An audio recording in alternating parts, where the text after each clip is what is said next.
वज़ीर civil supplies Gangula Kamlakar ने कहा कि तेलंगाना की तश्कील के बाद ही करीमनगर शहर की हमाजह तरक्की हुई है। उन्होंने आज करीमनगर म्युनिसिपल कॉरपोरेशन के 14वें और 59वें डिविजन्स में मुख्तलिफ तरक्याती कामों का संग बुनियाद रखा।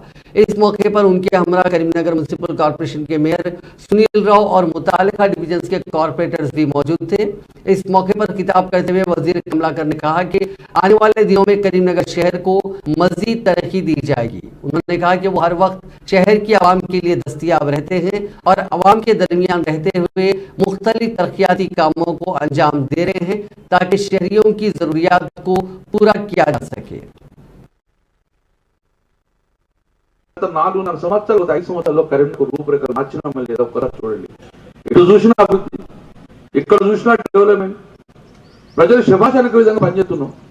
మన వరంగల్ కంపేర్ చేసుకొని మనం చాలా బెస్ట్ వెళ్ళిపోయినాం. నిజామాబాద్ కానీ వరంగల్ కానీ రామగుండం కానీ ఇవన్నీ బీడీఏ హైదరాబాద్ తర్వాత గొప్ప నగరంగా తీర్చిద్దాం. ఈరోజు నేను ఎమ్మెల్యే అప్పుడు 5 లక్షలు కూర్చుంటే ఇస్తే 5 లక్షలు కూట 70 లక్షలు కూట దాకా పోయింది. అంటే మన జీవన ప్రమాణాలు పెరిగినాయి దీంతో పాటు డ్యామ్ కట్ట మీద కూడా చేసినాం, అడగలే అద్భుతంగా పని చేసుకున్నాం, మంచిగా లైట్ పెట్టుకున్నాం. మరి డ్యామ్ కట్టి 8 కట్టినాం, అప్పటి నుంచి లైట్ ఎందుకు వెళ్ళి రోడ్లు వేయాలంటే అడిగి లేడు. చేసిన 4.5 సంవత్సరాలు 5